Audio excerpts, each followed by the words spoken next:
It was the late Ross Perot who said, if you see a snake, just kill it. Don't appoint a committee on snakes. When it comes to rattlers, though, that's not an option. And we've got a slew of snakes in the Minnesota Bluffs. That's right. Now the Minnesota Department of Natural Resources is doing its part to educate the community on the venomous reptiles. KIMT News 3's Brooke McKivergan joins us now. Brooke, what's the deal? Yeah, well, Katie, George, of the 17 snake species that live right here in Minnesota, only 2 of them are venomous. That's the timber rattlesnake and the eastern Massasauga. And though these may be scary to stumble upon, the Minnesota Department of Natural Resources is asking that you just let them be. If you live in an area and you encounter a venomous animal, it can be concerning to people.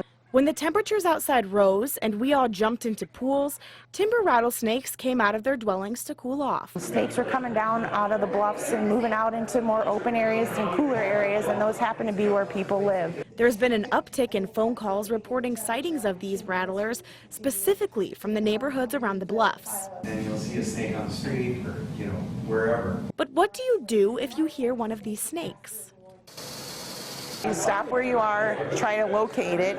If you can't see it, you try to pinpoint the direction the noise is coming from. And then if you can't see it, more than likely, if there's not anything around you very close, within 5 to 6 feet, you're a safe distance away from the snake and you can just move away from that noise. The timber rattlesnake is a threatened species in Minnesota, so it is illegal to kill them unless you feel like your life is in danger. Instead of killing them, though, you're asked to call dispatch and report the slithery intruder. It's to preserve and protect rattlesnakes. But the best thing to do would be to slowly back away from the snake and let it go on its way. Because if it is removed from its home, it'll try to get back and could be killed on its adventure. And don't worry, these guys will be headed back for the bluffs by September, but in the meantime, you're more likely to be bit by your furry best friend than these scaly serpents.